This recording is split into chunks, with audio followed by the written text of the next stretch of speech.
Kita memuji Allah atas segala nikmat yang dilimpahkan kepada kita. Termasuk bisanya kita meluangkan waktu untuk hadir siang ini di masjidnya. Dan tentu ini kita berharap dicatat pahala oleh Allah Subhanahu wa taala. Semoga saja seluruh amal yang pernah kita kerjakan, yang sedang kita kerjakan dan akan kita kerjakan sampai menjelang ajal datang diterima dengan pahala yang sempurna. Dan semoga dosa semua yang kita kerjakan juga dimaafkan oleh Allah Subhanahu wa taala dan diganti menjadi pahala. Alhamdulillah ala kulli hal. Dan juga kita panjatkan salam hormat kita kepada Nabi besar Muhammad sallallahu alaihi wasallam, orang yang telah Allah perintahkan untuk mengucapkan salam hormat kepadanya dan tentu berharap Allah balas dengan satu kali salam hormat ini dibalas dengan 10 kali tambahan rahmat dan Allah tidak akan pernah memungkiri janjinya. Melanjutkan bahasan bedah buku kita 40 karakteristik mereka yang dicintai Allah dan kita akan masuk ke golongan ketiga, yaitu orang-orang yang berbuat kebaikan. Teman-teman sekalian, dalam pembukaannya adalah setiap orang di antara kita harus menjadikan tolok ukur kebaikan itu apa yang dianggap baik oleh Allah dan Rasulnya, dan bukan sesuai apa yang ada terlintas di benak dia. Apapun itu, selama Allah dan Rasulnya menganggap baik, kita wajib menganggapnya baik. Tidak ada pilihan lain. Begitu juga, walaupun baik di pandangan kita, di pikiran kita, di benak kita, tapi Allah dan Rasulnya menganggapnya buruk, maka kita wajib mengikuti dan tunduk sambil mengatakan itu buruk. Allah berfirman dalam Al-Quran tentang sifat orang-orang beriman, A'udzu billahi minasyaitonir rajim, ma kana lil mu'minin wala mu'minatin idza qadallahu wa rasuluhu amran an yakuna lahumul khiyaratu min amrihim. Tidak layak bagi laki-laki yang mengaku beriman dan perempuan yang mengaku beriman kalau Allah dan Rasulnya menentukan sebuah keputusan, mereka masih punya pilihan yang lain. Kalau Allah Subhanahu wa taala dan Rasulnya Muhammad sallallahu alaihi wasallam melihat bahwasanya kebaikan perceraian ada di tangan laki-laki, adanya hukum poligami, adanya hukum wajib bakti pada kedua orang tua, wajib bakti dan patuh pada pemerintah selama tidak berhubungan dengan pelanggaran-pelanggaran agama dan segala macam hal, maka kita tundukkan hawa nafsu kita dan ikuti hukum Allah Subhanahu wa taala. Walaupun kita tidak suka.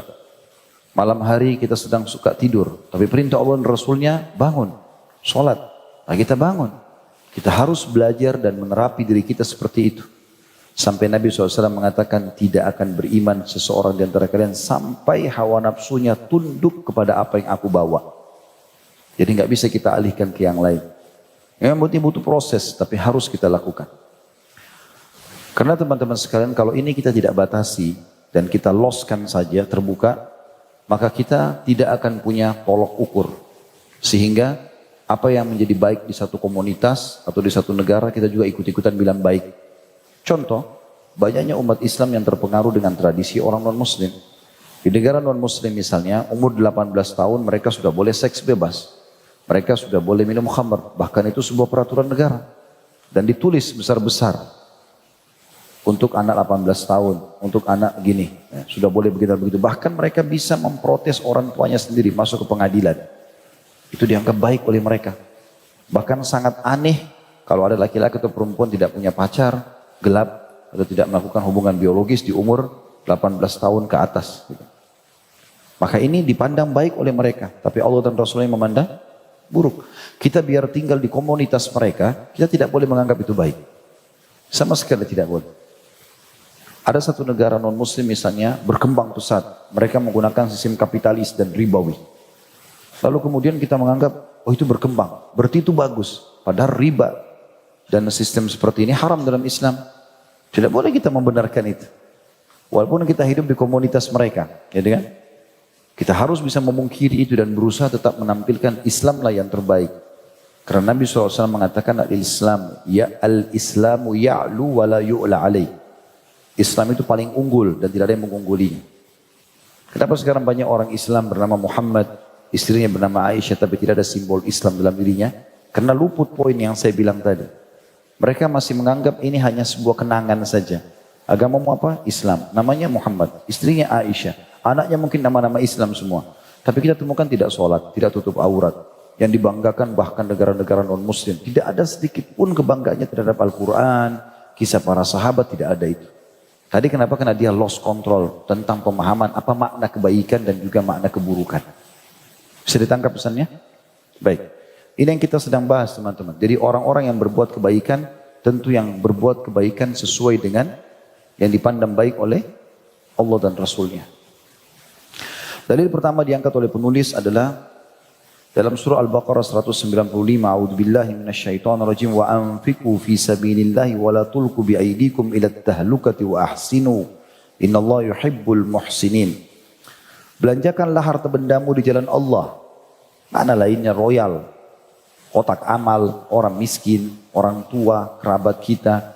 Bantu, jangan setengah-setengah. Belanjakan. Kalau kita belanja berarti kita menghabiskan uang kita dengan tujuan membeli target kan gitu. Belanjakan kata Allah. Habiskan hartamu di jalan Allah.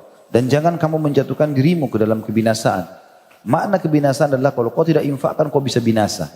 Sejalan dengan hadis Bukhari yang kata Nabi SAW kalau tiba pagi hari maka Allah menurunkan dua malaikat, yang satu mendoakan ya Allah lapangkan rezeki orang yang bersedekah, dan yang satu mengatakan binasakanlah orang yang bakhil. Berarti ada di sini makna kebinasaan. Ya. Ayat ini ditafsirkan dengan hadis tadi. Maka orang kalau tidak berinfak, makna tafsir ayat dia masuk dalam kebinasaan. Kenapa sekarang kita masih ragu dengan ini teman-teman? Karena masih belum paham makna kebaikan itu sendiri dalam pandangan Allah dan Rasulnya tadi saya bilang.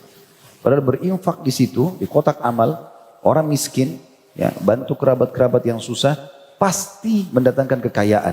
Loh kok kenapa kita masih bingung mencari proyek apa nih yang saya harus kembangkan? Perusahaan mana yang saya harus investasikan? Itu tetanggamu yang miskin, kerabatmu yang susah. Itulah investasi terbaik. Dan sudah dijelaskan dalam hadis Bukhari yang lain. Allah berfirman, kata Nabi SAW hadis Qudsi, Allah berfirman, ya ibn Adam anfik, unfik alaik. Wahai anak Adam berinfaklah, di jalanku aku pasti berinfak kepadamu. Allah sang pencipta langit dan bumi yang memiliki seluruh kekayaan langit dan bumi menjanjikan itu kepada kita. Kenapa teman-teman kita kerja di perusahaan yakin kita akan digaji akhir bulan? Hanya kena percaya sama pemilik perusahaannya? Itu manusia. Bisa benar bisa menipu.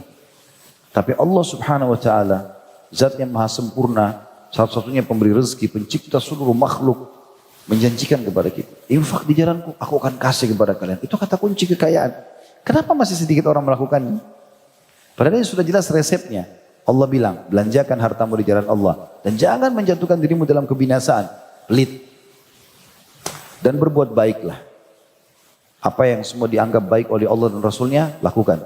Sesungguhnya Allah menyukai orang-orang yang berbuat baik. Allah juga berfirman dalam surah Al-Imran 133, 134. Ini subhanallah ayat-ayat Al-Quran yang saya pribadi sangat suka saya ulang-ulangin gitu. Sering saya baca. Karena ini janji-janji Allah yang luar biasa gitu. Allah berfirman, A'udzubillahi minasyaitonirrajim wasari'u ila maghfirati min rabbikum wa jannatin arduha as-samawati wal ardu iddat lil muttaqin alladzina yunfikuna fis sarra'i wad dharra'i wal qadhimina al ghaidha wal 'afina 'anil nas wallahu yuhibbul muhsinin. Bersegeralah kamu kepada ampunan dari Rabbmu. Kalau kau punya dosa, taubat segera. Dan setelah itu sibukkan diri dengan amal saleh. Kejar surga yang luasnya seluas langit dan bumi. Apapun orang mau katakan, tidak usah peduli. Saya mau mati sendirian, saya akan masuk, dihisap sendirian, dan saya akan masuk ke surga atau ke neraka sendirian. Pikirkan itu. Terus terpengaruh dengan perkataan orang. Kita punya batas waktu ajal. Orang mau bicara apa terserah, selama kita benar jalani. Allah bilang, dan kejar surga setelah itu, luasnya seluas langit dan bumi, yang disediakan untuk orang-orang yang bertakwa, orang yang patuh.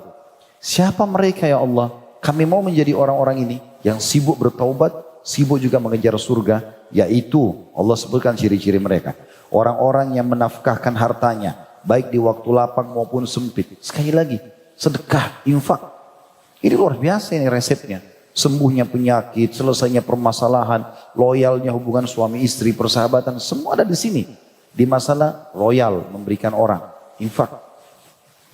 Baik di waktu lapang, lagi banyak rezekinya, atau waktu sempit. Ibnu Umar bersedekah sehari walaupun hanya dengan sebutir bawang. Uwais Al-Qarni rahimahullah miskin. Selalu mengambil sampah-sampah bekas makanan orang. Tapi kalau sudah dibersihkan sama dia, dipanaskan, dibagi lagi, kasih lagi orang miskin yang lain. Dia tidak tunggu kaya untuk bersedekah. Dan orang-orang yang menahan amarahnya. Lagi bisa melampiaskan tapi dia kontrol. Dan memaafkan kesalahan orang. Allah menyukai orang-orang yang berbuat kebajikan. Berat benar Ustaz, orang buat salah kita maafkan. Benar, emang berat. Disitulah ujiannya. Tapi seberat apakah itu? Seberat antum memikul gunung? Enggak. Seberat antum menahan lapar? Enggak kok. Orang kita tinggal maafin, sudah kita enggak ada dia, anggap enggak pernah terjadi, selesai. Apanya yang susah? Syaitan yang membesar-besarkan itu. Bahkan bukan cuma syaitan. Memang dasarnya sebagian orang subhanallah dia mengikuti kecenderungan hawa nafsu yang haramnya. Sebenarnya iblis teman-teman sama grupnya ini, ya, itu lemah sekali. Karena Allah bilang inna kaida syaitani kana dha'ifa. Tipu daya syaitan itu lemah. Kalau kita mau tanya, rentet ya, yang goda kita siapa? Syaitan. Siapa yang pimpin syaitan? Iblis. Baik. Waktu Allah ciptakan Adam, lalu Allah suruh sujud semuanya, iblis enggak sujud. Saya mau tanya, siapa yang goda iblis? Hah? Ada sini yang hadir goda? Siapa yang goda iblis? Dirinya sendiri. Dia punya hawa nafsu yang bergejolak. Dia nggak bisa kontrol itu. Dia cenderung dengan jiwanya yang negatif. Maka akhirnya jatuh tersesat. Allah suruh sujud dia nggak mau. Dan setelah itu bukannya minta maaf. Ya Allah maafin, saya nggak bisa. Enggak. Dengan sombongnya, saya lebih baik daripada dia. Saya dari api, dia dari tanah. Makin Allah usir. Gitu kan? Kalau teman-teman mau lebih dalam masalah ini, waktu orang-orang Quraisy berusaha untuk berkumpul, mencari jalan untuk membunuh Nabi SAW, untuk menyelesaikan urusan dengan Nabi SAW gitu. Kumpul semua. Kata Nabi SAW dalam hadis Bukhari, Nabi ceritakan, berkumpul bersama mereka seorang kakek tua dari Najd. Najd itu wilayah di ujung Jazirah Arab, di utara Jazirah Arab, antara Irak sama Saudi sekarang. Maka datang seorang kakek dari Najd dan ketahui itu adalah iblis yang menjelma jadi manusia. Ikut dalam majelisnya Quraisy. Ingin ngatur tipu daya. Apa ini? Apakan? Setiap kali ada orang Quraisy menyampaikan sesuatu, lakukan ini, lakukan itu.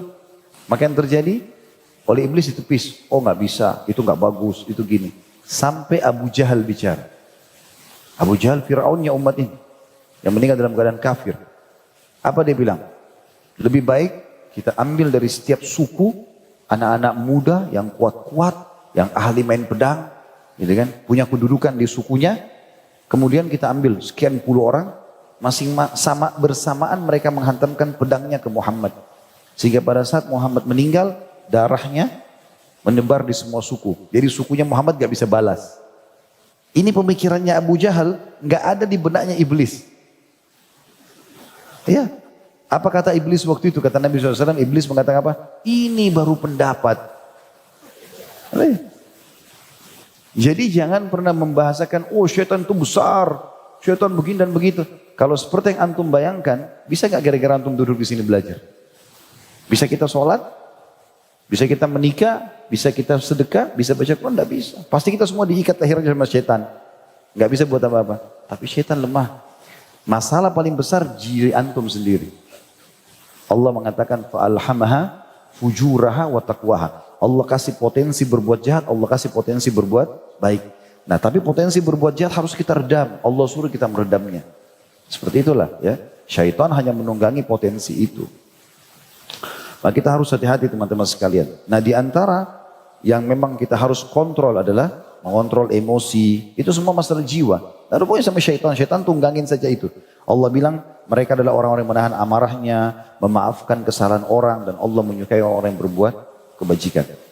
Juga Allah berfirman di dalam surah Al-Imran 148, A'udzu billahi minasyaitonir rajim. Bismillahirrahmanirrahim. Fa'atahumullahu thawabad dunya wa husna thawabil akhirah. Wallahu yuhibbul muhsinin. Karena itu Allah memberikan kepada mereka pahala di dunia dan pahala yang baik di akhirat. Siapa orang beriman? Orang beriman itu di dunia bahagia, di akhirat bahagia. Kita di sini bisa makan, bisa minum, bisa bekerja. Silakan kejar prestasi terbaikmu di dunia. Titel tertinggi, harta terbanyak, pasangan yang sempurna, anak-anak yang banyak. Selama halal silahkan. Islam gak pernah menahan itu.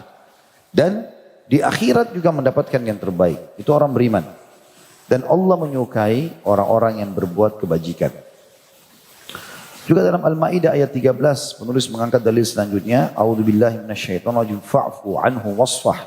Innallaha yuhibbul muhsinin. Maafkanlah mereka hai Muhammad dan biarkan saja mereka. Kalau kau sudah nasihatin tuh orang kafir, sudah nasihatin tuh orang munafik, dia nggak mau dengar, biarkan saja. Dan Allah menyukai orang yang berbuat baik. Artinya biarkan dia menilai dirinya sendiri buruk, kau jangan ternilai buruk. Saya pernah bahasakan itu, jangan pernah balas keburukan dengan keburukan. Jangan balas misalnya bohong dengan bohong, gibah dengan gibah, fitnah dengan fitnah, tidak usah. Biarkan mereka buruk, kita tidak usah buruk. Waktu Nabi SAW berusaha atau disakiti oleh orang-orang munafik, banyak sahabat yang bilang, ya Rasulullah, izinkan saya menebas lehernya, izinkan saya menebas lehernya. Waktu Umar bin Khattab mengatakan, Khalid bin Walid pernah mengatakan, dan beberapa sahabat pernah mengatakan, kata Nabi SAW, jangan. Nanti orang-orang bilang Muhammad membunuh sahabat-sahabatnya. Apa maknanya? Mereka berbuat buruk akan kebongkar kok sendiri kedoknya. Jangan kita dinilai buruk. Tidak usah buat kesempatan orang menilai kita buruk. Itu maknanya. Juga surah Al-Maidah ayat 93 yang berbunyi A'udzubillahi minasyaitonirrajim laisa 'alal ladzina amanu wa 'amilus solihati junahum fima ta'imu idza mattaqaw wa amanu wa 'amilus solihati thumma taqaw wa amanu thumma taqaw wa ahsanu wallahu yuhibbul muhsinin. Tidak ada dosa bagi orang-orang yang beriman dan mengerjakan amalan yang saleh karena memakan makanan dalam kurung khamar dan sebagainya sebelum diharamkan yang telah mereka makan dahulu. Apabila mereka bertakwa serta beriman dan mengerjakan amalan-amalan yang saleh, kemudian mereka tetap bertakwa dan beriman, kemudian mereka juga tetap bertakwa dan berbuat kebajikan, dan Allah menyukai orang yang berbuat kebajikan. Ini maknanya kalau orang bertanya masa lalunya. Saya masa lalu dulu dia pernah khamar, berzina, membunuh, segala macam. Sekarang taubat, Allah maafin enggak? Allah jawab dalam ayat ini. Allah jawab dalam ayat ini bahwasanya mereka tidak ada masalah dengan masa lalunya. Pernah minum khamar, pernah makan babi, pernah masalah. Allah mau lihat sekarang ke depan. Yang penting dia baik sekarang, beriman, maka itu adalah sebuah tolok ukur. Orang-orang yang berbuat kebajikan adalah kekasih-kekasih Allah. Mereka adalah orang-orang yang berbuat baik dalam urusan antara mereka dengan Allah. Dan berbuat baik dalam urusan antara mereka dengan hamba Allah.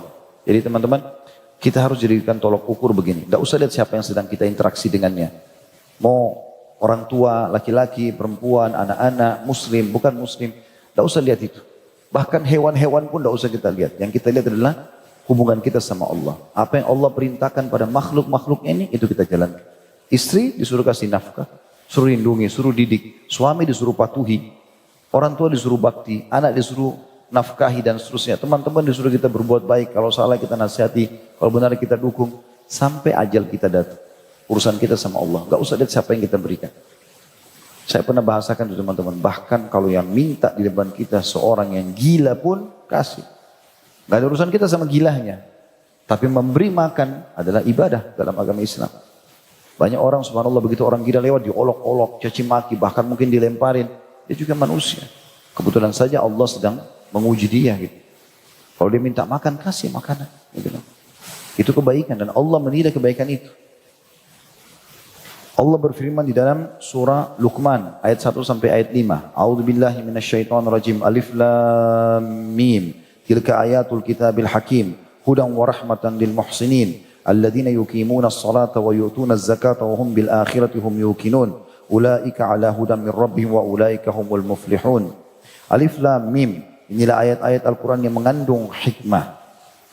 Menjadi petunjuk dan rahmat bagi orang-orang yang berbuat kebaikan. Yaitu orang-orang yang mendirikan sholat, menunaikan zakat dan mereka yakin akan adanya negeri akhirat. Mereka itulah orang-orang yang tetap mendapat petunjuk dari Rabbnya dan mereka itulah orang-orang yang beruntung. Ini semua tentu kebaikan-kebaikan yang sudah kita tahu ya. Masalah orang berbuat, mendirikan sholat, mendirikan zakat dan juga selalu rindu terhadap akhirat. Sehingga dia selalu saja mengejar kebaikan-kebaikan. Juga Allah menjanjikan orang-orang yang bertakwa atau orang-orang yang baik dalam surah Az-Zariyat ayat 15 sampai 19. A'udzubillahi minasyaitonirrajim.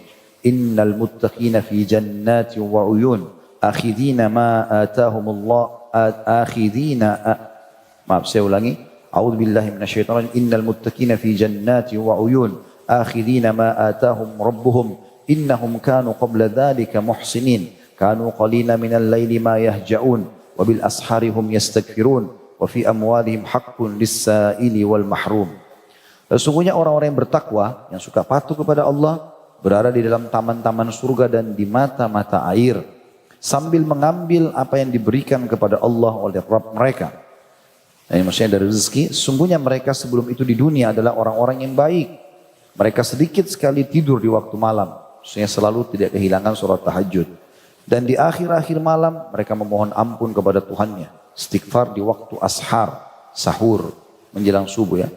Dan pada harta-harta mereka ada hak orang yang miskin yang meminta. Dan orang miskin yang tidak mendapat bagian. Ini semua rincian daripada amal-amal baik. Dirikan sholat, tunaikan zakat, yang mengingat negeri akhirat, ya, termasuk sholat malamnya, termasuk beristighfarnya dan seterusnya. Yang dimaksud dengan perbuatan baik hamba terhadap Allah adalah ikhlas dalam beribadah kepada Allah. Jadi kalau seandainya seseorang mau berbuat baik kepada Allah adalah dia mengikhlaskan dalam mengikuti ketaatan kepada Allah Subhanahu wa taala. Allah berfirman, Allah tidak membutuhkan apapun pengorbanan kita kecuali keikhlasan saja. Dalam surah Al-Hajj ayat 37. A'udzu billahi minasyaitonir rajim, la yanalallahu luhumuha wala dimahuha. La yanalallahu luhumuha wala dima'uha walakin yanalut taqwa minkum. Kadzalika sakhkharaha lakum litukabbirullaha ala ma hadakum wa basyiril muhsinin. Daging-daging unta dan darahnya itu sekali-kali tidak dapat mencapai keridhaan Allah. Tetapi ketakwaan dari kamulah yang dapat mencapainya. Demikianlah Allah telah menundukkannya untuk kamu. Supaya kamu mengagungkan Allah terhadap hidayahnya kepada kamu. Dan berilah berita gembira atau kabar gembira kepada orang-orang yang berbuat baik.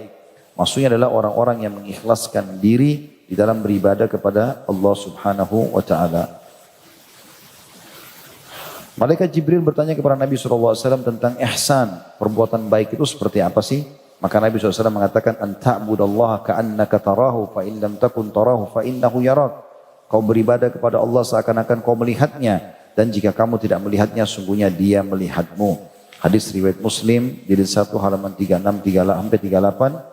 Dan hadis yang nomor 8, Tirmidzi juga menyebutkan jilid 4, halaman 119 sampai 121, nomor hadisnya 2738, Abu Daud jilid 12, halaman 459, 464, dan nomor hadisnya adalah 4670,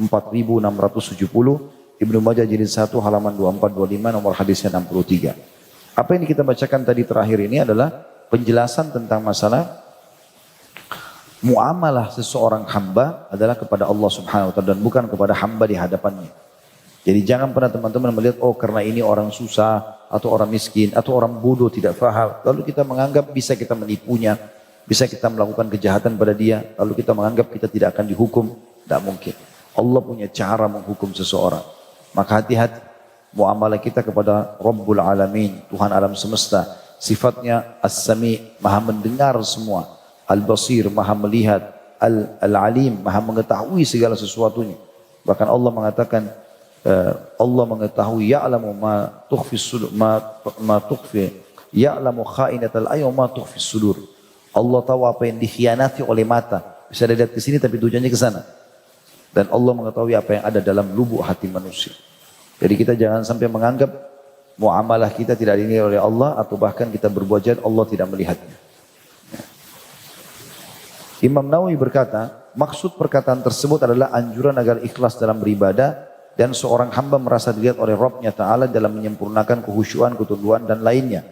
Tentu maksudnya tanpa melihat makhluk. Ya. Sungguh Allah telah memerintah Rasulnya dan orang-orang yang beriman untuk ikhlas. Sebagaimana Allah Subhanahu Wa Ta'ala berfirman dalam surah Az-Zumar ayat 2 sampai ayat 3. A'udzu billahi minasyaitonir rajim. Semua ini dalil menjelaskan tentang masalah ikhlas. Agar tadi apa yang dianggap baik dari semua kebaikan yang kita kerjakan diterima oleh Allah harus diikuti dengan poin ini. Kata beliau hakikat ikhlas adalah membersihkan segala sesuatu yang mengotorinya. Setiap sesuatu yang bercampur dengan kotoran jika telah bersih dari kotorannya dan sudah terlepas darinya disebut dengan khalis atau murni. Firman Allah Subhanahu wa taala dalam surah An-Nahl ayat 66, A'udzu billahi minasyaitonir rajim wa inna lakum fil an'ami la'ibrah nusqikum mimma fi butunihi min baini farthin wa damin labanan khalisan sa'ilan lisyaribin. Dan sungguhnya pada binatang ternak itu benar-benar terdapat pelajaran bagi kamu. Kambing, sapi, unta yang diperah susunya. Kami memberimu minum dari apa yang berada dalam perutnya berupa susu yang bersih di antara tinja dan darah. Keluar putih tapi bukan, tidak bercampur darah, tidak bercampur juga dengan kotoran. yang mudah untuk ditelan bagi orang-orang yang meminumnya. Di sini teman-teman ada kalimat khalisan sa'igan lisyaribin. Jadi di sini penulis ingin menitik beratkan yang dimaksud dengan ikhlas artinya murni, enggak tercampur dengan kotoran apapun. Jadi tidak bercampur antara hak Allah SWT dengan makhluknya. Sholat tapi ingin dipuji oleh makhluk, enggak boleh semua itu, mengganggu keikhlasan. Dan ini semua orang Arab membahasakan kalau ada satu cairan atau benda ya tidak bercampur dengan kotoran atau sudah dibersihkan dari kotoran dibahasakan dengan khalis. Buktinya Allah gunakan dalam surah An-Nahl ayat 66 tadi. Allah gunakan kalimat khalis atau mukhlis atau ikhlas ini ya yang kita tadi disuruh ikhlas memurnikan ibadah karena Allah. Seperti disebutkan tadi binatang ternak itu ada ayat-ayat tanda kebesaran Allah. Allah keluarkan di antara tinja dan darahnya minuman susu yang mudah untuk ditelan dengan rasa yang enak itu. Maka susu murni itu adalah yang bersih dari hal-hal yang mengotorinya berupa darah dan tinjahnya hewan. Serta dari segala sesuatu yang mungkin bercampur dengannya. Tauhid atau mengesahkan Allah yang untuknya para makhluk diciptakan oleh Allah. Maksudnya mengesahkan Allah dalam ibadah. Ia akan berhadapan dengan duri-duri syirik, riya dan sifat munafik. Maka ia harus dimurnikan dari duri-duri itu sehingga murni hanya untuk Allah. Allah berfirman dalam surah Al-Kahfi ayat 110. A'udzu billahi minasyaitonir rajim. Faman kana yarju liqa'a rabbih falyamal amalan shalihan wa la yusyrik bi ibadati rabbih ahada. Barang siapa yang mengharap perjumpaan dengan Rabbnya, maka hendaklah dia mengerjakan amal yang soleh dan jangan ia mempersekutukan seorang pun dalam beribadah kepada Rabbnya.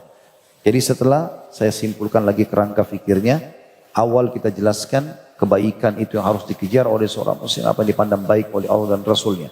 Buruk apa yang dipandang buruk oleh Allah dan Rasulnya. Setelah kita jelaskan dari rincian sebagian dari amal baik, sedekah, sholat dan seterusnya, maka beliau menekankan penulis pentingnya agar kebaikan ini diterima oleh Allah kita butuh ikhlas. Setelah panjang lebar menjelaskan dari ikhlas, beliau masuk lagi ke poin yang lain. Namun hati-hati, ikhlas juga seringkali terusak, ternodai dengan duri-duri syirik, riya gitu kan. Maka itu harus dibersihkan dan tidak boleh ada. Karena itu cuma penawaran dari syaitan. Kita tolak, selesai. Misal contoh, kita sholat, Allahu Akbar. Lalu ada syaitan bisikin di benak kita, di telinga kita, itu orang di sebelahmu, indahkanlah sholatmu, lamakanlah doamu, lamakanlah sujudmu, dia sedang melihatmu dan seterusnya. Terus saja dia menawarkan opsi. Selama kita tidak mengiyakan, kita enggak terganggu, kita enggak riya. Dan sering saya bahasakan di pengajian, kalau riya itu senjata pamungkasnya syaitan. Yang paling pertama dia tawarkan, riya. Supaya tidak ikhlas, gitu kan. Karena kalau ini diterima, kata Nabi SAW, al-yasiru minar riya syirk. Sedikit riya, sudah syirik. Sudah rusak amal itu. Maka seseorang tentunya harus bisa mengontrol diri di sini. Ya. Kalau dia masih menawarkan kita tidak mengiyakan, maka tidak kena riya itu. Berkenaan orang-orang munafik, Allah SWT berfirman di dalam surah An-Nisa ayat 146. A'udzu billahi minasyaitonir rajim. Innal munafiqina fid darkil asfali minan nari wa la tajida lahum nasira. Walan tajida lahu nasira. Saya ulangi. Innal munafiqina fid darkil asfali minan nari walan tajida lahum nasira. Illa alladhina tabu wa aslahu wa atasamu billahi wa akhlasu dinahum lillah wa akhlasu dinahum lillahi fa ulaika ma'al mu'minin wa sawfa yu'tillahu al-mu'minina ajran 'azima. Sesungguhnya orang-orang munafik itu ditempatkan pada tingkatan yang paling bawah dari neraka. Kalau Anda tanya Ustaz apa hubungannya orang munafik dengan bahasan tadi? Ikhlas kemudian tidak boleh syirik. Karena Allah sebutkan ciri mereka. Orang-orang munafik itu mereka yura'unan nas wa la yadhkurunallaha illa qalila. Mereka suka riya, mereka tidak pernah melakukan berzikir kecuali sedikit sekali. Maka beliau seakan-akan menekankan hati-hati dari sifat riya karena dia adalah kebiasaan orang-orang munafik. Allah bilang sungguhnya orang-orang munafik itu ditempatkan pada tingkatan yang paling bawah dari neraka. Maksudnya paling berat siksaannya. Dan kamu sekali-kali tidak akan mendapat seorang penolong pun bagi mereka. Kecuali orang-orang yang taubat dan mengadakan perbaikan. Dan berpegang teguh pada agama Allah dan tulus ikhlas mengerjakan agama mereka karena Allah. Maka mereka bersama dengan orang-orang beriman dan kelak Allah akan memberikan kepada mereka pahala atau kepada orang-orang beriman pahala yang besar. Untuk menerima taubat orang-orang munafik yang senantiasa amalan-amalan mereka itu ingin dilihat orang, Allah Ta'ala mensyaratkan agar mereka mengikhlaskan agama mereka hanya bagi Allah. Maksudnya memurnikan agama dari duri kemunafikan dan riya itu sendiri. Maka seorang hamba muslim hendaklah memurnikan agamanya hanya untuk Allah dalam segala sesuatu yang ia harapkan balasannya dari Allah, karena pahala dari amal soleh itu tidaklah akan terwujud melainkan harus dengan mengharap ridha Allah, sebagaimana firman-Nya surah An-Nisa ayat 114. A'udzu billahi minasyaitonir rajim. La khaira fi katsirin min najwaakum illa man amara bi shadaqatin aw ma'rufin aw islahin bainan nas wa may yaf'al dzalika ibtigha'a mardatillah fa sawfa nu'tihi ajran 'azima. Tidak ada kebaikan pada kebanyakan bisikan-bisikan mereka. Jadi kalau kita bisik-bisikan sama teman, tidak akan dinilai kebaikan, kecuali bisikan-bisikan dari orang yang menyuruh manusia memberi sedekah. Ayo sedekah yuk, kita bisikin orang, itu dianggap bisikan yang baik. Atau berbuat yang ma'ruf, semua perbuatan baik kalau kita nasihatin orang atau bisikan kepada orang. Atau mengadakan perdamaian di antara manusia, supaya orang tidak ribut lagi di antara dua orang yang sedang bertikai. Dan barang siapa yang berbuat demikian, karena mencari keridhaan Allah, maka kelak kami akan memberikan pahala yang besar kepadanya. Jadi maksudnya adalah keikhlasan tadi. Bagaimana dia membisikkan kebaikan pada orang, segala macam ini, demi untuk mendapatkan pahala di sisi Allah Subhanahu wa ta'ala. Jadi ayat ini terulang lagi kalimat sedekah ya. Itu juga dengan ma'ruf, perbuatan baik. Itu juga dengan perbaiki atau memperbaiki hubungan di antara dua orang. Saya pernah berbagi teman-teman sekalian, dan semoga saya termasuk orang yang pertama melaksanakan tentunya. Bukan cuma mengucapkan. Setiap kali kita melihat orang di depan kita, teman-teman usahakan target pertama kita adalah saya dapat pahala apa dari orang ini. Apa yang saya harus dapatkan dari orang ini, tapi dari sisi pahala, bukan duniawi. Kalau orang-orang kapitalis berpikir, dan ini banyak orang Islam terpengaruh dengan itu, kalau dia kenalan sama orang, dia tanya, ya pekerjaannya apa, yang paling pertama masalah itu, bagaimana dapat keuntungan duniawi dari orang ini. Kalau sudah tahu pekerjaannya bagus, gajinya tinggi, diajikan sebagai teman. Kapan berkenalan sama penjual gorengan, orang-orang miskin, oh ini bukan level saya, tidak mau berkenalan. Islam menepis itu. Tidak ada itu semua.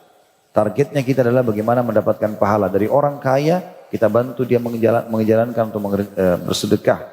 Menyedekahkan hartanya ke jalan-jalan yang benar, supaya kita dapat pahala bersama dia. Kalau dia orang miskin, kita jadikan sebagai ajang pahala buat kita. Tapi orang-orang kapitalis tidak seperti itu. Makanya kalau orang ikhlas, pasti targetnya selalu menjadikan orang yang di depannya sebagai kesempatan untuk dia raih pahala di situ. Ya, jadi tidak ada batasan. Mau kaya, mau miskin, semuanya kita jadikan sebagai sahabat dekat kita. Kemudian Allah SWT memuji siapa saja yang berbuat kebaikan dan memang dia tujuannya mengejar wajah Allah Subhanahu Wa Taala, sehingga betul-betul kebaikan yang dia lakukan itu semuanya akan maksimal dia terima balasannya. Allah sebutkan dalam surah Al-Insan ayat 7 sampai ayat 11, A'udzu billahi minasyaitonir rajim, yufuna bin nadri wa yakhafuna yawman kana syarruhu mustatira. ويطعمون الطعام على حبه مسكينا ويتيما وعسيرا إنما نطعمكم لوجه الله لا نريد منكم جزاء ولا شكورا إنا نخاف من ربنا يوما عبوسا قمطريرا ووقاهم الله شر ذلك اليوم ولقاهم نضرة وسرورا. Mereka menunaikan nazar dan takut akan suatu hari yang azabnya merata di mana-mana. Maksudnya mereka kalau sudah nazar, niat untuk menjalankan sesuatu karena Allah kabulkan permintaannya, mereka jalankan. Dan mereka selalu takut dihisab pada hari kiamat. Dan mereka memberikan makanan yang disukainya kepada orang miskin, anak yatim, dan orang yang ditawan. Di sini termasuk Allah nilai kebaikan adalah orang memberikan makanan yang disukai. Jadi beda pahalanya. Memang kita lagi sangat senang dengan makanan itu lalu kita berikan. Dengan memang makanan kita lagi tidak suka kita kasih ke orang. Ya, berarti hanya sekedar mau mengeluarkan makanan dari rumah supaya tidak mau mubadzir saja misalnya.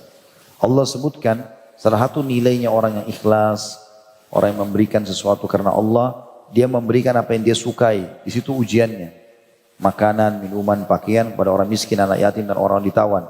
Dan mereka berkata, sesungguhnya kami memberi makanan kepadamu hanyalah untuk mengharapkan wajah Allah. Kami tidak menghendaki balasan dari kamu, tidak pula ucapan terima kasih. Jadi kalau ada orang subhanallah tanda-tanda dia tidak ikhlas, Ya, dia kalau dia kasih orang sesuatu dia tunggu. Orang ini terima kasih. Ya. Kapan tidak terima kasih? Dasar nggak tahu terima kasih. Misalnya. Marah misalnya. Berarti dia bukan tujuannya ikhlas karena Allah. Dia maunya supaya orang itu puji. Apa yang kita dapat? Sering saya bahasakan tuh pujian orang hanya sepanjang lidahnya. Oh iya kamu hebat, kamu baik. Habis itu kenyang perutnya, tambah terang matanya, tambah subur rambutnya. Nggak ada apa-apa. Apa yang membuat itu? Pujian orang apa? Gunanya untuk apa? Nggak ada kecuali merusak amal kita. Ria. Ya. Ini hal-hal harus kita hati-hati. Maka mereka mengatakan kami tidak pernah berharap balasan dari kalian. Jadi nggak usah bilang terima kasih, nggak usah apa-apa. Jadi kalau ada orang subhanallah kita bantu, kemudian dia langsung pergi, nggak apa-apa, biarin aja. Karena urusan kita sama Allah SWT sudah niat ikhlas ya sudah cukup. Dia juga niatnya tidak benar ya sudah antara dia sama Allah SWT. Sesungguhnya kami takut kalau hanya dipuji-puji saja akan azab Rabb kami pada suatu hari yang di hari itu orang-orang bermuka masam penuh kesulitan. Maka Rabb memelihara mereka, orang-orang yang ikhlas tadi, dari kesusahan hari itu. Dan memberikan kepada mereka kejernihan wajah dan kegembiraan hati. Bisa bermakna kejernihan wajah adalah cahaya yang terang dari wajahnya pada hari kiamat. Begitu juga surah Al-Lail ayat 17 sampai 21 Allah berfirman, A'udzu billahi minasyaitonir rajim sayujannabuha al-atqa alladhi yu'ti ma lahu yatazakka wa ma li ahadin 'indahu min ni'matin tujza illa ibtigha'a wajhi rabbihil a'la wa la sawfa yarda. Dan kelak orang yang paling takwa akan dijauhkan dari neraka itu, yaitu orang-orang yang menafkahkan hartanya di jalan Allah untuk membersihkannya. Padahal tidak ada seorang pun memberikan suatu nikmat kepadanya yang harus dibalasnya. Tapi dia memberikan itu semata-mata karena mencari wajah Rabbnya yang maha tinggi dan kelak dia benar-benar mendapat kepuasan. Sebagian ulama tafsir mengatakan ayat ini turun kepada sahabat yang mulia Abu Bakar radhiyallahu anhu, Abdullah bin Abi Quhafa, manusia yang sangat mulia. Bahkan ulama ahli sunnah sepakat mengatakan Abu Bakar adalah orang yang paling afdal setelah para nabi-nabi. Karena ada hadis Nabi SAW yang berbunyi, Abu Bakar dan Umar adalah pemimpin seluruh orang dewasa ahli surga kecuali para nabi-nabi. Jadi sahabat nabi-nabi yang lain pun, sahabat Nabi Musa, sahabat Nabi Isa, Nabi Nuh, Nabi Daud yang beriman pada zaman-zaman itu, tetap Abu Bakar sama Umar lebih tinggi daripada mereka. Salah satu ayat Al-Quran turun kepada Abu Bakar dan ini kita jelaskan di Tablik Akbar serial sahabat adalah ayat ini. Bagaimana karena sukanya berinfak dan karena Allah dia berinfak, dia tidak pernah berharap balasan dari orang yang sedang dibantu. Tak pernah berharap pujian, tak pernah berharap apa-apa gitu. Pokoknya semua dikasih sama dia. Dikasih karena mengharapkan wajah Allah.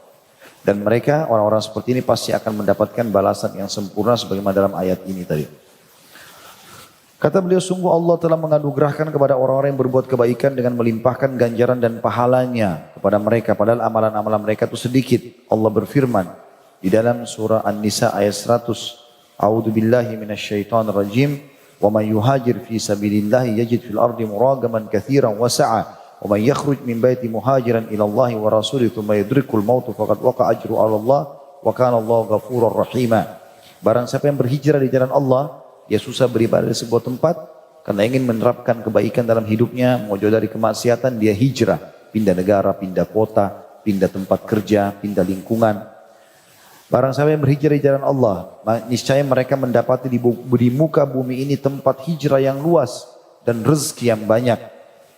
Barang siapa yang keluar dari rumahnya dengan maksud berhijrah kepada Allah dan Rasulnya, kemudian kematian menimpanya sebelum sampai ke tempat yang dituju, maka sungguh telah tetap pahalanya di sisi Allah. Dan Allah maha pengampun lagi maha penyayang.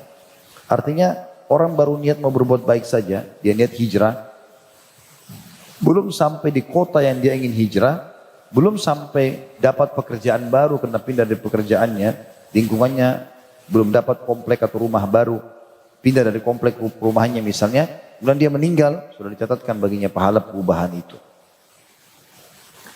Itu semua adalah ayat-ayat Al-Quran. Sekarang penulis mulai masuk ke dalam hadis-hadis Nabi alaihi salatu wassalam. Hadis yang pertama adalah tentang mudahnya orang berbuat kebaikan dan bagaimana kita dimotivasi untuk selalu sibuk dengan kebaikan. Kalau tidak bisa langsung eksekusi perbuatan itu, maka kita niatkan. Dari Jabir bin Abdullah radhiyallahu anhu dia berkata, kami bersama Nabi SAW dalam satu peperangan, lalu beliau bersabda, Inna bil madinati la rijala, masirtum masira, wala qata'tum wadiya, illa kanu ma'akum habasahumul marad. Sesungguhnya di Madinah sekarang, karena mereka sudah tinggalkan Madinah sudah jauh, mereka lagi pergi berjihad sama Nabi Muhammad SAW lagi. Nabi bilang waktu lagi istirahat, sekarang ini di Madinah ada orang-orang yang mana kamu ya tidaklah berjalan dalam satu perjalanan atau melewati suatu lembah, melainkan mereka ikut serta bersama kalian dalam memperoleh pahala. Namun mereka terhalangi sakit. Hadis riwayat Muslim, jilid 3 halaman 1518, nomor hadisnya 1919. Jadi kalau orang tetap semangat ingin mengerjakan satu kebaikan, sebagai bentuk balasan yang dari Allah yang baik, dia tidak bisa lakukan, dapat pahala. Jadi rupanya waktu itu Nabi SAW pergi jihad. Semua banyak sahabat bersemangat pergi karena setiap langkah dapat pahala. Debu medan perang pun sudah cukup untuk mengharamkan dari api neraka. Karena dalam hadis riwayat Muslim kata Nabi SAW, makbarra qadama abdin fisabilillah fatamassuhun nar. Dua telapak kaki yang tersentuh debu medan perang tidak akan disentuh oleh api neraka. Dan banyak keutamaan jihad yang lainnya. Tapi subhanallah Nabi ingatkan sahabat-sahabat waktu itu. Di Madinah sekarang ada laki-laki yang tidak bisa ikut dengan kalian. Tapi tidak ada satupun pahala yang kalian dapatkan dari setiap langkah, dari menyerang musuh dan seterusnya. Kecuali mereka ikut bersama kalian. Karena mereka tidak bisa ikut, punya udzur sakit. Jadi kan. Kemudian juga dalam riwayat lain Anas bin Malik radhiyallahu anhu berkata, bahwa Nabi SAW dalam satu peperangan bersabda, Inna aqwaman bil madinati khalfana, ma salakna syi'ban, walau wadiyan illa wahum ma'ana fihi habasahumul udhur.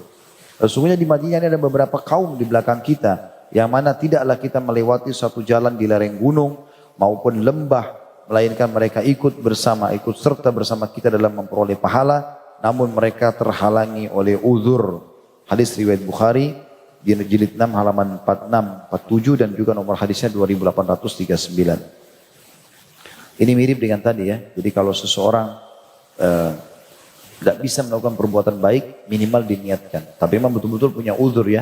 Tidak bisa ikut jihad, belum bisa haji, belum bisa bangun masjid. Kayak teman-teman masuk di tempat seperti ini. Bukan cuma sekedar masuk sholat. Tapi pikir berapa banyak pahalanya orang yang sempat bangun masjid ini. Belum pengajiannya, belum sholat 5 waktunya. Ya, belum mungkin orang buka puasa, belum orang baca Quran, belum banyak sekali. Maka bukan cuma sekedar masuk di situ.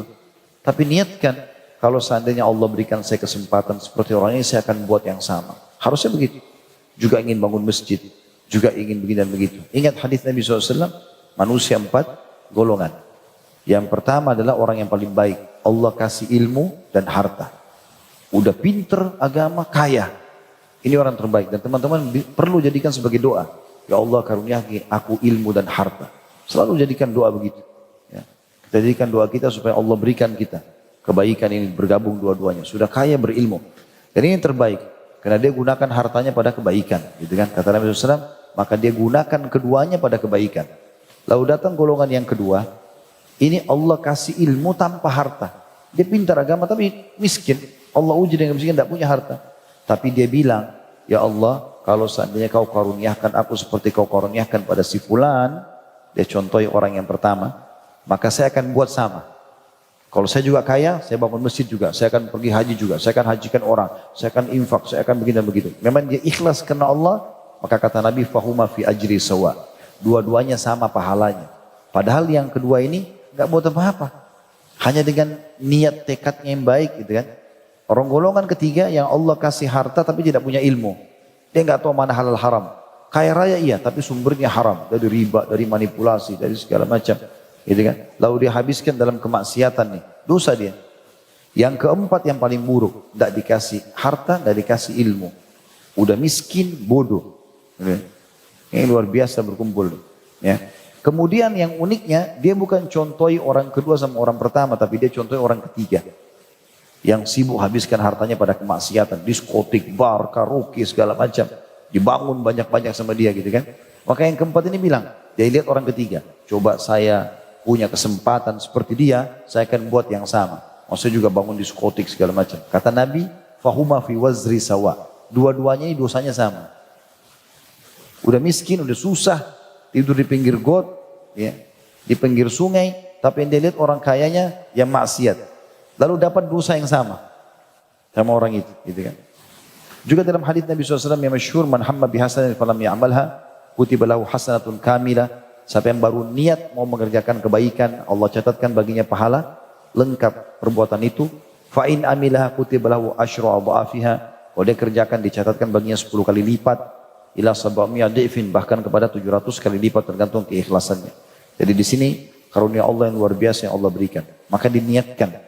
Teman-teman kalau lihat kerabatnya pergi haji, karena cuma lewat, betul-betul niat dalam hati, kalau seandainya Allah kasih kelebihan begitu, saya juga mau buat. Maka kita dapat pahala haji. Ruginya apa dengan niat? Sampai sebagian salaf mengatakan, aku berharap punya niat di semua amal soleh, walaupun aku tidak sempat melakukannya.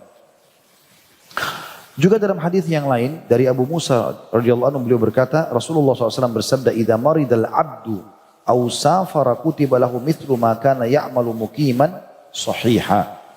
Apabila seorang hamba terkena sakit atau dalam safar, bepergian, maka dituliskan baginya pahala seperti yang ia kerjakan di waktu mukim, tidak musafir dan lagi sehat. Hadis ini riwayat Bukhari, jilid 6 halaman 136, nomor hadisnya 2996. Jadi teman-teman kalau lagi sehat, ya sekarang Masya Allah, Allah kasih kesehatan, puasa Senin Kamis, sholat duha, sholat malam, sedekah, baca Quran, sholat di masjid, hadir di majlis ta'lim, pokoknya maksimalkan. Nanti dia sakit, stroke, sakit, gila, hilang akal, apa saja, tetap pahalanya berjalan. Walaupun dia tidak bisa kerjakan. Karena di sini dikatakan, apabila seorang hamba tertempa sakit, stroke, lumpuh, ya apa saja, atau hilang akal, atau bepergian, safar, karena kan dia pasti jamak qasar, mungkin dia kehilangan sholat qabliyah, sholat ba'diyah, gitu kan, mungkin dia tidak bisa puasa dan seterusnya, maka dituliskan baginya pahala seperti yang ia kerjakan di waktu mukim dan sehat.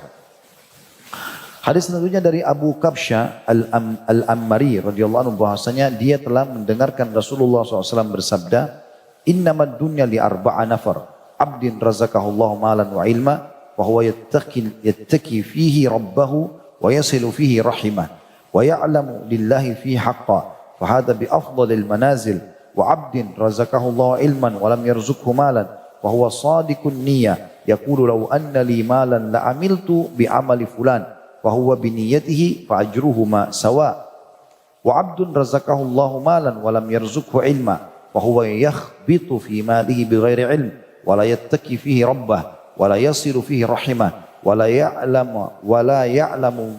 ya'lamu lillahi fihi haqqan, fa hadha bi akhbathil manazil, wa abdin lam yarzuqhu Allahu malan wa la ilma, wa huwa yaqul law anna li malan la amiltu fihi bi amali fulan, wa huwa bi niyyati fa wizruhuma sawa."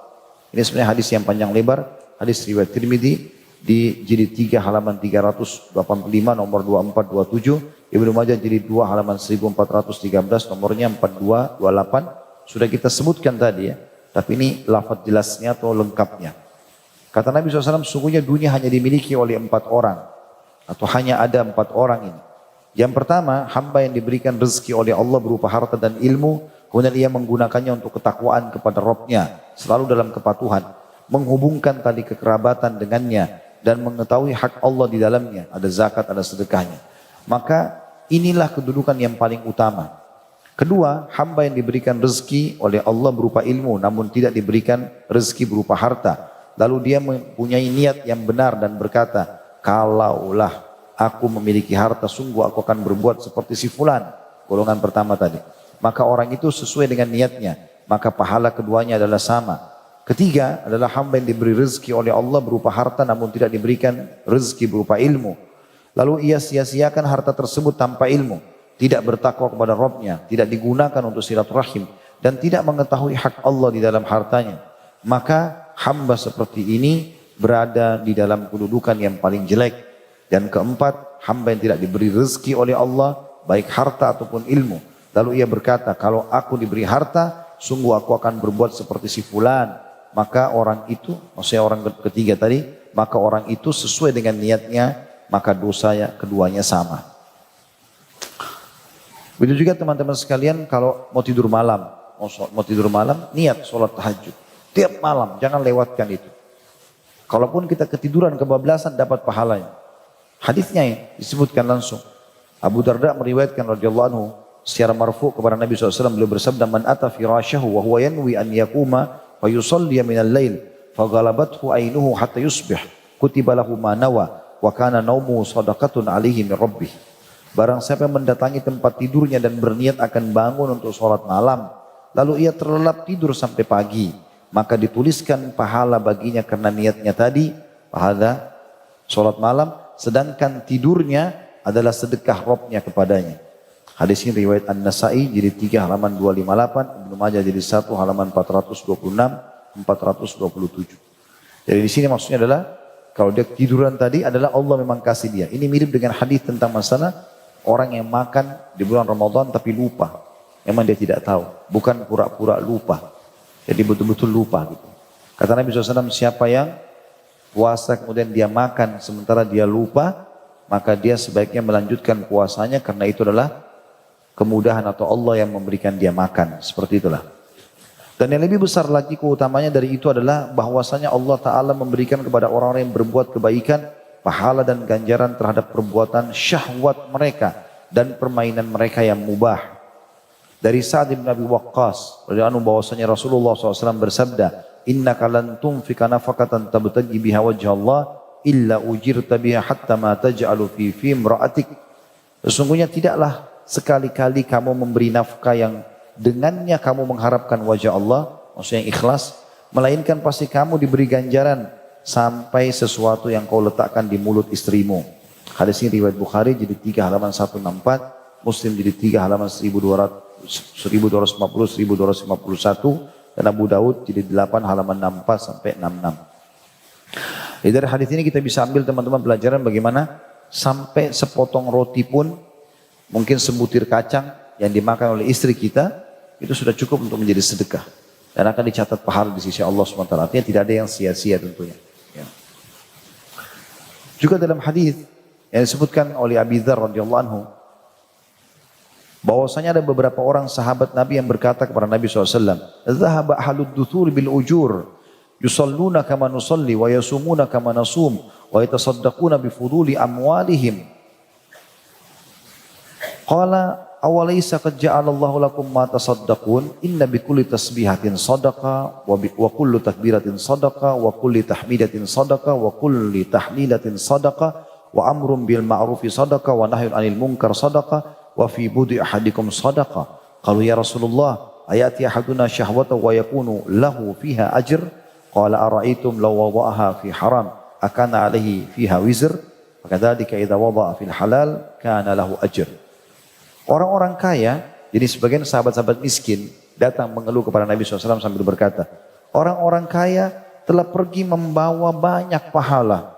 Mereka sholat sebagaimana kami sholat. Artinya kami miskin sholat, mereka juga kaya sholat. Berarti pahalanya sudah sama. Mereka berpuasa sebagaimana kami puasa. Mereka menyedekahkan sisa-sisa harta mereka yang kami tidak miliki itu. Berarti ada nilai plusnya orang kaya nih. Ya, karena mereka sedekahkan hartanya kepada kami. Kami nggak bisa balas itu. Maka Nabi SAW bersabda, bukankah Allah telah menjadikan bagi kalian sesuatu yang dapat kalian sedekahkan? Banyak kalian bisa dapat pahala sebagai sedekah. Jadi tidak harus duit yang dikasih gitu. Maka Nabi jelaskan, sesungguhnya dalam setiap tasbih kau bilang subhanallah dinilai sedekah. Dalam setiap takbir sedekah.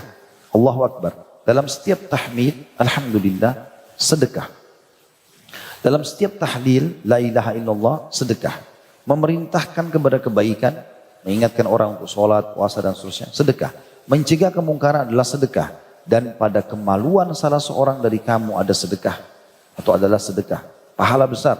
Mereka berkata, wahai Rasulullah, apakah jika seseorang dari kami melampiaskan syahwatnya, terpenuhi biologisnya, ia juga mendapatkan pahala? Kata Nabi SAW, apa pendapat kalian jika ia meletakkannya pada tempat yang haram? Apakah dia berdosa?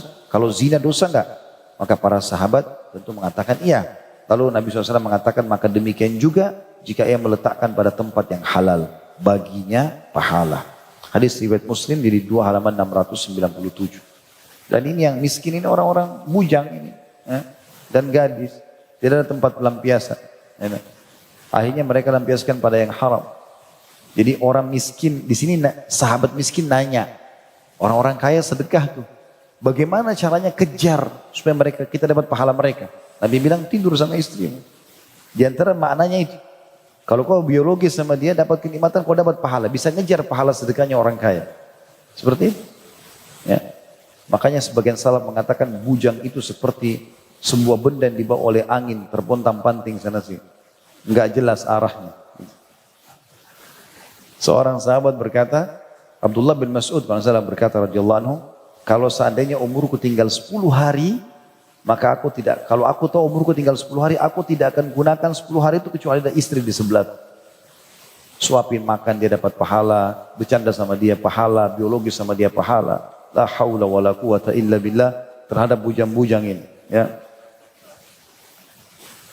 Artinya bahwa seseorang itu selama ia telah menyerahkan dirinya kepada Allah dan mengikhlaskan niatnya karena Allah, maka semuanya gerakan, diam dan bangunnya akan dihitung sebagai langkah-langkah menuju keridhaan Allah. Sebagaimana sebagian ulama salaf berkata, sesungguhnya aku sangat menyukai jika dalam segala sesuatu aku berniat, baik dalam makan, minum, dan tidurku sampai masuknya aku ke kamar kecil. Ya. Artinya semua bisa pahala. Saya pernah jelaskan teman-teman, Syekh Abu Bakar Jazair menekankan masalah itu dalam buku beliau, rahimahullah dalam kitab Minhajul Muslim, seingat saya itu yang pernah saya baca, mungkin kalau di buku lain beliau sebutkan juga, Allahu a'lam. Dan beliau mengatakan hal-hal mubah, makan, minum, tidur, mandi, mubah. Asalnya dilakukan tidak berdosa, tidak dilakukan juga ya tidak masalah. Tetapi kecuali kalau kena dengan wajib ya junub ataupun haid dan nifas misalnya. Tapi kalau enggak itu semua hukumnya biasa mubah. Tapi bisa dialihkan menjadi sunnah. Makan daripada cuma sekedar hilangkan lapar, itu mubah. Enggak pahala, enggak dosa juga. Kecuali kita makan yang haram ya. Tapi kita bisa alihkan menjadi berpahala dengan niat lapar ini adalah Allah yang datangkan sebagai pencipta, berarti Allah mengingatkan saya untuk memberikan hak jasad saya. Maka saya makan bukan hanya sekedar hilangkan lapar, tapi memberikan hak jasad. Dari mubah menjadi sunnah, ada pahalanya. Udah kenyang, dapat pahala. Begitu juga dengan tidur. Ngantuk nih, tidur langsung. Enggak. Cari kejar pahala di tidur itu. Sayang, 5-6 jam tidur malam hari, 7-8 jam, baru gak dapat pahala. Kita tidur dalam kondisi tidak sadar. Niatkan tidur bukan hanya sekedar kena ngantuk, tapi karena ingin memberikan hak jasad yang Allah amanahkan. Allah suruh menjadikan malam sebagai waktu istirahat. Wa ja'alna al-laila libasa. Gitu kan? Wa ja'alna naumakum subata. Kami jadikan malam sebagai selimut untuk membuat kalian istirahat, dan kami jadikan tidur itu untuk istirahat.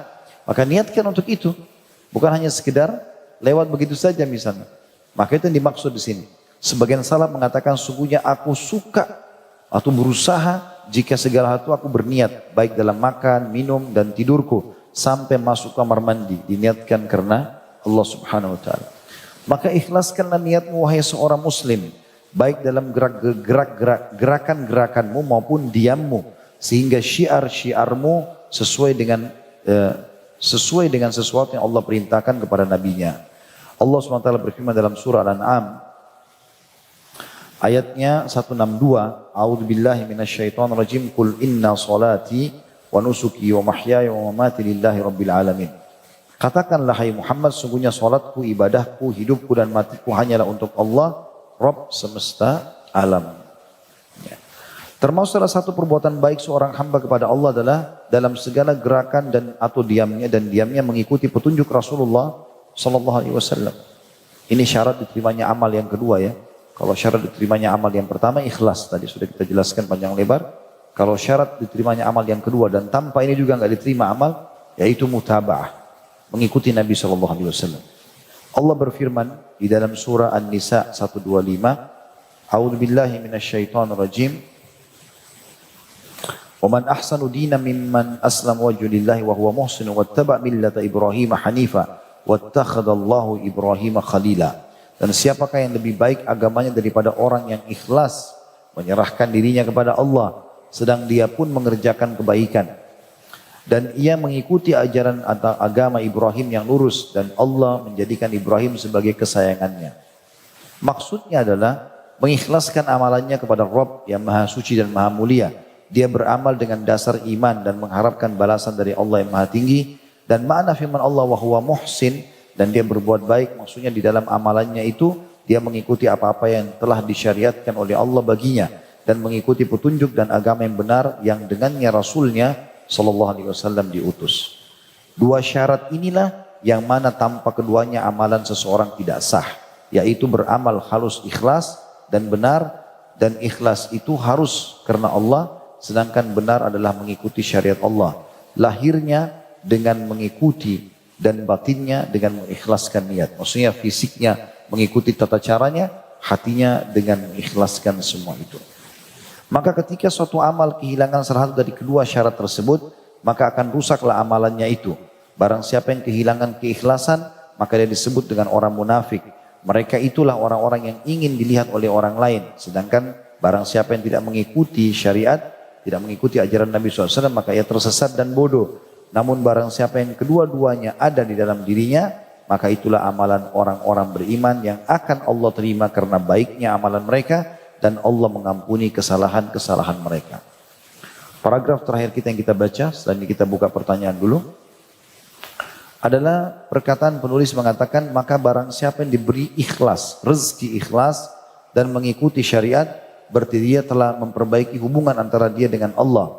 Adapun mengenai memperbaiki hubungan baik antara seorang hamba dengan hamba lainnya, maka sungguh Allah telah memerintahkan orang-orang yang terdahulu dan orang-orang yang zaman ini dalam firman-Nya dalam surah Al-Baqarah 83. A'udzubillahi minasyaitonirrajim.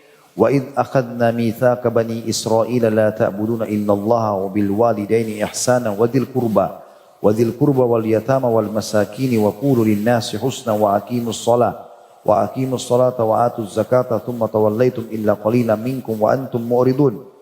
Dan ingatlah ketika kami mengambil janji dari Bani Israel, yaitu janganlah kamu menyembah kecuali Allah, dan berbuat baiklah kepada ibu bapa, kaum kerabat, anak-anak yatim, dan orang-orang miskin, serta ucapkanlah kata-kata yang baik kepada manusia. Dirikanlah sholat, tunaikanlah zakat, kemudian kamu tidak memenuhi janji itu kecuali sebagian kecil dari kamu, dan kamu selalu saja berpaling. Ya. Dari hadis ini atau dari ayat ini kita ambil penjelasan atau pemahaman bagaimana Allah SWT memerintahkan agar kita pun selain berhubungan dengan Allah SWT harus menjaga hubungan yang baik dengan manusia. Setelah Allah bilang, kami ambil janji dari Bani Israel, jangan membuat syirik, jangan sekutukan Allah, ini hubungan dengan Allah SWT. Kemudian berbuat baik sama orang tua, kaum kerabat, anak-anak yatim, orang-orang miskin, ucapkan kata-kata yang baik kepada manusia, dirikan sholat, sampai di sini tadi manusia, dan Allah kembali kepada hubungan dengan dia lagi, dirikanlah sholat, lalu dengan manusia tunaikanlah zakat. Allah bilang itu, kemudian kamu tidak memenuhi janji itu. Sayangnya banyak tidak mau mengikuti dari Bani Israel. Allah turunkan dalam surah Al-Baqarah supaya jangan kita mencontohi Bani Israel itu. Maksudnya dalam meninggalkan hubungan baiknya dengan manusia. Juga yang terakhir adalah firman Allah SWT di dalam surah An-Nisa ayat 36. A'udzu billahi minasyaitonir rajim. Wa'budullaha wa la tusyriku bihi syai'a wa bil walidaini ihsanan wa bidzil qurba wal yatama wal masakin wal jari dzil qurba wal jari jaril junubi was sahibi bil jambi wa ibnis sabili wa ma malakat aymanukum innallaha la yuhibbu man kana mukhtalan fakhura. Sembahlah Allah dan jangan kamu mempersekutukannya dengan sesuatu apapun, pohon, batu, jimat, segala macam, gak ada, murni Allah. Dan berbuat baiklah kepada ibu bapakmu, baik mereka hidup atau mereka sudah meninggal, tetapi kita bisa bakti. Karena ada seorang sahabat mengatakan, ya Rasulullah, orang tua saya sudah mati, apakah masih tersisa cara bakti kepada mereka? Kata Nabi SAW, iya, kamu menyambung hubungan dengan orang-orang yang kau tidak bisa punya hubungan kecuali melalui orang tuamu. Maksudnya paman-paman, tante-tante kita, sahabat-sahabatnya orang tua gitu. Ayah ibu kita sudah meninggal, ada saudara-saudaranya, ada saudarinya, ada kerabatnya, bakti pada mereka. Kemudian karib kerabat, sudah disebutkan tadi, anak-anak yatim. Yatim artinya anak-anak yang meninggal ayahnya. Meninggal ibu tidak dikatakan yatim. Ya. Disuruh berbuat baik sama mereka dan syaratnya mereka belum balik. Ya. Saran saya teman-teman sekalian agar semua yang hadir di sini harus punya walaupun sedikit sumbangan setiap bulan rutin kepada yatim. Kalau anda merasa saya masih miskin, belum punya harta, belum segala macam, berapa mampunya? Ajak teman-teman semuanya. Gitu kan? Ajak teman-teman semuanya nyumbang berapa saja. Saya berapa kali masuk ke supermarket. Itu hari saya sempat masuk ke Carrefour yang saya tahu ya. Bukan karena nyebutin supermarket ini. Tapi saya kebetulan masuk di sana. Dan sebelum naik ke eskalatornya ada satu ibu sudah tua gitu. Dia bawa sebuah bukti ini rumah anak yatim butuh bantuan. Dikasih amplop. Ada nomor teleponnya, ada alamatnya. Terserah mau nyumbang berapa saya di amplop itu. Kasih sesuatu. Allah perintahkan untuk perbuatan baik. Memberikan anak yatim. Kalau kita bisa jenguk mereka, bagus. Dan usahakan kalau bertemu anak yatim dielus kepalanya ya. Karena anak yatim yang belum balik tentunya. Kalau sudah balik nggak ada lagi yatim. Jangan nenek-nenek ya kakek-kakek ngaku yatim. Saya yatim, bantu saya. Itu nggak benar. Dan dalam hadis dikatakan kalau kita elus kepalanya, setiap helai rambutnya satu pahala. Sunnah Nabi SAW kita lakukan itu. Dan Nabi mengatakan saya dan sponsor yatim seperti ini. Dan Nabi kasih jarak sedikit. Saya dan sponsor yatim seperti ini di surga, Nabi kasih jarak sedikit. Jadi hanya dengan sponsori mereka saja, kita akan dapat pahala. Ya. Termasuk ini jalan yang bagus buat bujang-bujang. Menikah dengan janda yang punya anak. Itu anak yatim. Kalau ayahnya sudah meninggal. Kalau ayah masih hidup bukan yatim. Gitu kan. Kemudian orang-orang miskin. Butuh bantuan. Tetangga dekat dan tetangga yang jauh. Kalau kita punya sesuatu, kita dahulukan tetangga. Dalam bab-bab di buku fikih dijelaskan ada sebuah bahasan al-jaru haqqu bisaqabati jari. Tetangga dalam Islam lebih pantas mendapatkan penawaran tetangganya.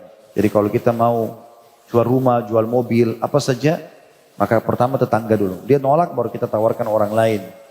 Makanya Nabi SAW bilang kepada kita semuanya, Jibril setiap kali ketemu selalu wasiatkan agar perintahkan umatmu berbuat baik pada tetangganya. Sampai saya kira tetangga akan dapat warisan. Gitu kan. Karena pentingnya. Dan Aisyah pernah berkata, radhiyallahu anha, siapa tetangga yang paling pantas saya berbuat baik dengannya? Kata Nabi SAW, orang yang paling dekat pintunya dengan pintu rumahmu. Itu yang didahulukan. Teman sejawat, orang yang sudah berkenalan jadi sahabat kita. Ibnu Sabil, orang terputus jalan dan juga hamba sahayamu. Sesungguhnya Allah tidak menyukai orang-orang yang sombong dan membangga-banggakan dirinya. Maka Allah menyuruh kita berbuat baik kepada semua orang-orang ini tentunya.